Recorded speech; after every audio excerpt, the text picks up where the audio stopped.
There is another bridge on the other side. They're the joint first bridges, so keep smiling, keep waving. Most people do wave back, right? Some people will just pretend we're not here, okay? Don't worry if they didn't wave. If they didn't wave, that will just mean they're from London and they are completely miserable, okay? There's nothing you can do about that. You've got the Royal Festival Hall on the right-hand side. It's a concert hall. It's built in 1951 for the Festival of Britain. It's part of something known as the South Bank Centre today. So it's a bit of a performing arts and entertainment district over on the right-hand side. Lots of theatres, art galleries and auditoriums. It's a really nice walk along the South Bank, ladies and gentlemen. It's a lot quieter, especially today. The other side, you've just got the marathon. But over on the right, you see, it's a lot calmer. But along the way, you get lots of street performers. There's market stalls. There's nice pubs, bars and restaurants as well. So if you want to avoid all the chaos at the marathon, want a nice little stroll along the river, I recommend the South Bank. The next bridge is the Waterloo Road Bridge. This was built by the ladies of London during the Second World War. So nearly 80% of the labour on this bridge was done by women. The girls face this bridge with Portland stone. It has self-cleaning properties. Whenever it rains in London, the bridge cleans itself. Look underneath, compare the dirty underside of the bridge where the rainwater never reaches to the outer faces. It's much cleaner. You can even see where some of the rain washes beneath the gap and cleans underneath the bridge there. There's lots of things in London with this material. St Paul's Cathedral, Buckingham Palace, parts of Tower Bridge.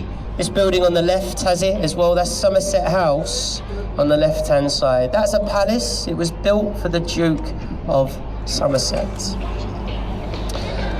On the right-hand side, some less interesting stone, a building with the electronic display board. That is our National Theatre. And this is made from something known as concrete. Okay?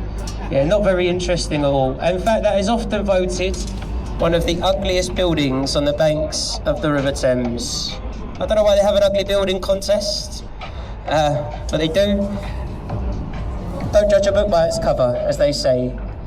Inside there are 3 of the finest auditoriums you'll find in this country. You can see it's all ramping up on the left-hand side there. They've got so it's sort of near the end here. This is about the 23-mile mark, I would say. They've just got to go all the way down to Westminster there, do a right, go past the Mall, Buckingham Palace, and then they're on the final straight there. So they're sort of hyping them up at this point. This white ship on the left with the yellow funnel is the HQS Wellington. This is an old New Zealand naval ship. Just behind it though, can you see that archway with the figurehead above it? That is Temple Arch, which is at Temple Gate. This marks one of the western boundary lines to the 1 square mile city of London. So we're just leaving the city of Westminster and we're now entering into the city of London. The city of London is only 1 square mile. It refers to the Roman walled city that they called Londinium. That walled city, it had gated entrances. When you're in an area of London with gate in its name, like Aldgate, Moorgate, Bishopsgate, Templegate, these are the old gated entrances to that ancient Roman walled city. On the right, you got the red brick building. A tower on top of it, OXO in the glasswork. You might recognise the brand, the Oxo Stock Cube Company. They're the little cube you add it to hot water, you got lovely gravy. They used to make it in this building on the right-hand side here. The top floor of this building today is a restaurant. Can you see beneath the glass roof there's a few people up there now. It's said to be one of the top 10 in London. It's owned by the Harvey Nichols, the Oxo Tower restaurant. Nice place to get nice food. You get nice views at the same time, I suppose. And ahead of us, we got the Blackfriars Bridges.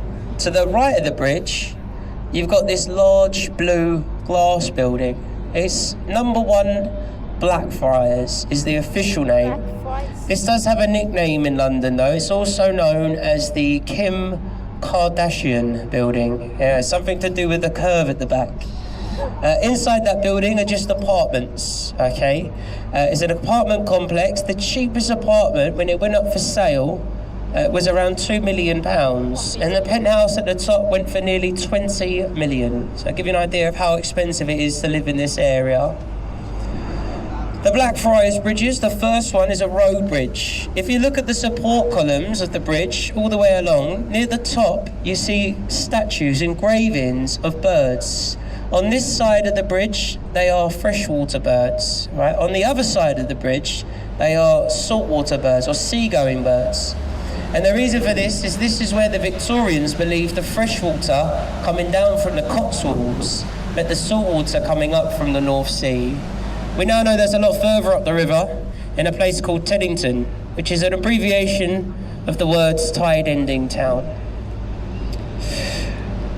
We had the red columns there, the remains from the first ever railway crossing, and now we're going underneath the Blackfriars Railway Bridge. Some of you might recognise the railway bridge.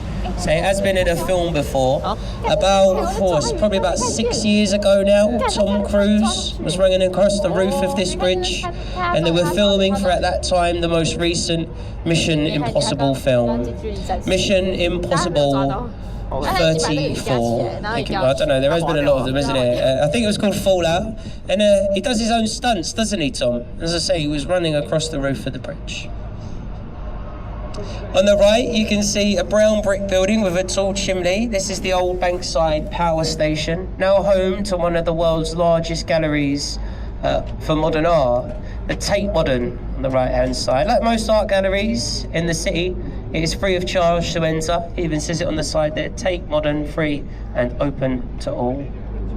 Personally, I'm not a big fan of modern art, all right? If you prefer a bit more contemporary art, you've got St. Paul's Cathedral on the left-hand side there.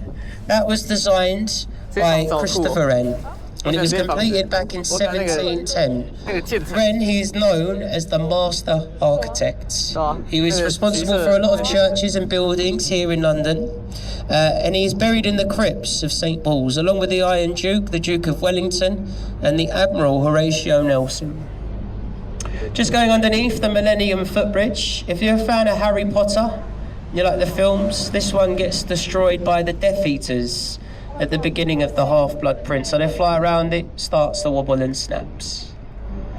And on the right, behind the trees, you've got the white rounded building with timber frames and thatched roof. This is the replica of William Shakespeare's Globe Theatre.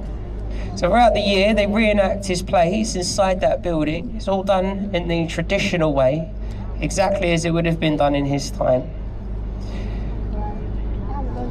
You can pick up tickets for the Globe. Sometimes they are going really cheap, actually. It's been known for people to get standing tickets for as little as £5, which is incredible value for money, if you ask me. Ahead of us, Southwark Road Bridge. Before the bridge on the left, you've got the building with the 4 pillars. This is Vintner's Place, and this is home to the wine merchants of London. So any new wine, sherry or